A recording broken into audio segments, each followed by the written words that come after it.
네, 안녕하세요. 미국 주식 멘탈 케어하기 멘탈이 전부다의 철영입니다. 네, 미국 주식 시장 전반적으로 하락한 하루였죠. 특히 상대적 위험 자산인 나스닥이 가장 많이 하락한 하루였는데요. 화요일과 수요일에 열리는 FOMC를 앞두고 연준이 내놓을 통화 정책에 대한 불안감이 선반영되었다고 보면 되겠습니다. 일단 첫 번째로 예상하고 있는 불안 요소는 연준이 이번 FOMC 회의를 통해서 테이퍼링을 더 가속화하지 않을까 하는 불안감입니다. 거기에 추가적인 조기 금리 인상에 대한 힌트성 발언이 나올 수 있다는 것도 염려를 하고 있고요. 다만 테이퍼링의 가속화 정도만 발표가 되고 그 외에 내년에 금리 인상을 반드시 해야 한다와 같이 매우 강력한 매파적 발언이 나오지 않는다면 결국 시장의 예상 범위 안에 들어가는 수준이기 때문에 오늘 이상의 추가적인 변동성은 어느 정도 제한적이지 않을까 생각을 해봅니다. 현재 FOMC 회의 이후의 흐름을 채권 시장을 통해 어느 정도 예측해 볼 수 있는데요. 현재 10년물 채권 수익률은 1.4% 초반까지 매우 낮아진 상황이고요. 시장이 불안한 가운데 안전자산인 채권이 선호되면서 채권 가격이 올랐기 때문으로 해석할 수도 있지만 단순히 그렇게 여기기에는 찜찜한 구석이 많이 있습니다. 11월 소비자 인플레이션이 무려 6.8%였죠. 만약에 이런 인플레이션이 지속적일 거라 예상이 된다면 채권은 별로 좋은 선택이 아닙니다. 실질 수익률이 무려 마이너스 5%가 넘기 때문이죠. 현재 장단기 스프레드라 불리는 단기 채권 금리와 장기 채권 금리의 차이는 굉장히 좁혀져 있는 상황입니다. 단기 금리는 높고 장기 금리는 싸다는 얘기인데 이거는 시장이 인플레이션을 일시적으로 보고 있고 장기적으로 보고 있지는 않다는 뜻이 됩니다. 그래서 내년에 연준이 몇 차례 금리 인상을 한다 하더라도 급격하게 금리를 올리지는 않을 거란 전제가 지금의 낮은 장기 채권 수익률에 이미 나타나 있는 거죠. 현재 전문가들은 내년에 연준이 2차례 금리 인상을 할 것으로 예상을 하고 있습니다. 또 최대 3차례까지 예상하는 전문가들도 있습니다. 특히나 인플레이션은 2022년만 돼도 현재보다 급격히 낮아질 것으로 예상하고 있고 점차적으로 더 낮아져서 2024년 정도면 연준의 장기적 목표치인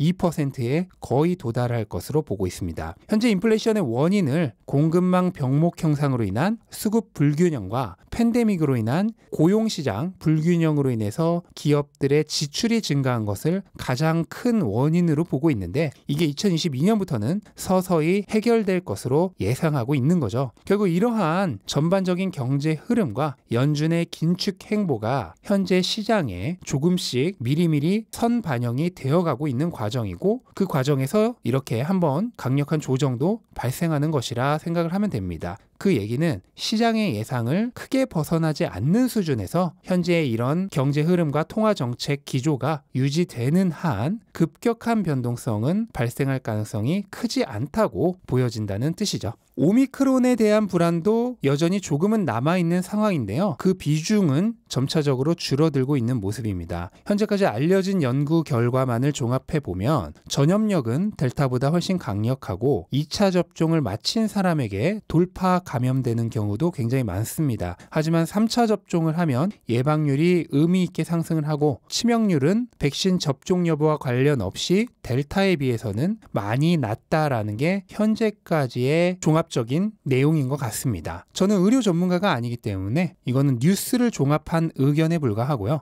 만약 오미크론이 이 정도 수준에서 정리가 된다면 앞으로 추가적인 시장 하락을 불러일으킬 요소로는 더 커지지는 않을 거라고 생각이 됩니다. 네, 이렇게 3차 접종이 효과가 있다는 뉴스 덕분에 오늘 백신 관련주는 매우 좋은 하루였고요. 오미크론 공포가 서서히 물러가고 경기 정상화 기대가 나오면서 소비주와 리츠가 매우 좋은 하루였고 이런 기대감을 반영하듯 JP모건이 코카콜라에 대한 투자 등급을 중립에서 매수로 올렸습니다. 이 소식에 코카콜라 주식은 상승 추세를 강하게 이어갔고 현재 코로나 이전 최고점에 근접해 가고 있습니다. 내년부터 추가적인 코로나 변이로 인한 시장 급락이 없다는 전제하에 2022년은 아마 소비주들에게는 굉장히 좋은 한 해가 되지 않을까 하고 예상을 해봅니다.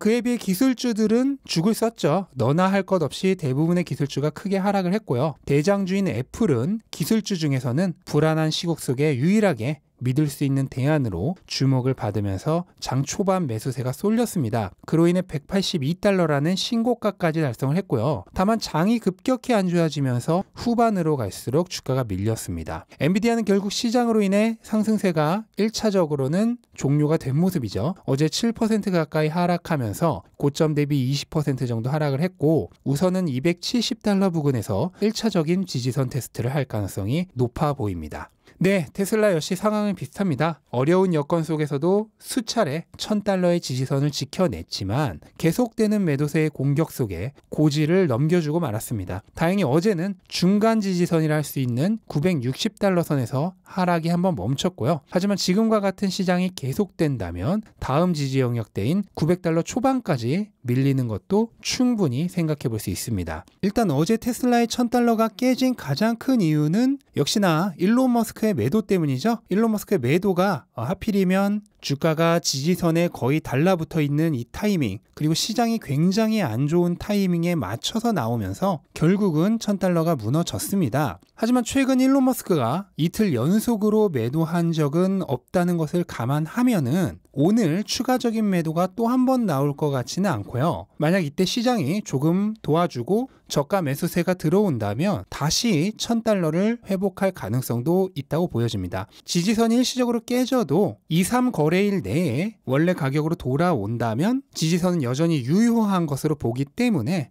충분히 다시 1000달러로 복귀할 가능성도 있다고 보여집니다. 일단 테슬라의 주가는 당분간은 상승이 좀 제한이 많이 되어 있죠. 일단 일론 머스크가 원래 팔 것으로 예상되었던 1700만 주 중 오늘까지 1200만 주 정도를 매도를 한 상황이고요. 아직도 500만 주 정도의 매도 물량이 남아 있습니다. 이렇게 남은 500만 주의 매도가 다 끝날 때까지는 강한 매수세가 몰리기는 조금 어려운 상황이죠. 또한 기가 베를린과 기가 텍사스가 아직까지도 정식으로 양산이 시작되지 않았다는 것도 리스크 중에 하나입니다. 테슬라의 주가가 본격적으로 상승하기 위해서는 이 두 신규 공장의 정식 가동이 시작되어야 할 것으로 보이고요. 이렇게 두 가지의 과제가 공장 같은 경우 각각을 하나하나의 과제로 얘기를 한다면 총 3가지죠. 이 3가지의 과제가 해결될 때까지는 본격적인 상승은 어려울 수 있습니다. 개인적으로는 내년 1월 말에 있을 4분기 실적 보고 때와 맞춰서 일론 머스크의 매도도 거의 종료가 되고 또 기가 텍사스의 경우에는 선 오픈이 되고 또 기가 베를린의 오픈 관련 일정도 나오고 하면서 내년 1, 2월 정도까지는 상승이 좀 제한적이다가 그 이후에 본격적인 상승을 하지 않을까 개인적으로 예상을 하고 있습니다. 그 얘기는 반대로 말해서 그동안은 주가가 그렇게 많이 오르지는 않을 수 있다는 거기 때문에 연말 연초에 보너스 받으시는 분들은 그 틈을 이용해서 분할 매수로 어느 정도 수량을 늘리는 것도 좋은 기회가 될 것으로 생각이 됩니다. 만약 주가가 너무 올랐다면 연말 연초에 보너스를 받아도 살 수가 없었겠죠. 이런 기회를 꼭 나쁘다고만 생각할 필요는 없고 최대한 좋은 방향으로 활용을 해야겠죠. 네, 그리고 일론 머스크가 타임지에서 올해의 인물로 선정되었습니다. 타임지는 일론 머스크가 전기자동차 시장과 우주여행에 큰 기여를 했고 사회에 가장 과감하고 혁신적인 변화를 주도했다고 평가하면서 올해의 인물로 선정을 했고요. 동시에 최고 부자이면서 또 엄청난 영향력을 미치는 인플루언서죠. 충분히 올해의 인물로 선정될 만하다고 생각을 하고 올 한 해에 많은 사람을 울리고 웃겼던 수많은 트윗을 했는데 올해의 인물로 선정되면서 일론 머스크로서는 그래도 열심히 트위치를 한 보람이 어느 정도 있지 않을까 생각이 됩니다. 네, 이것으로 오늘 시장 정리 마치겠습니다. 영상 끝까지 시청해 주셔서 감사드리고요. 오늘 하루 좋은 하루 보내시길 바라면서 마치겠습니다. 감사합니다.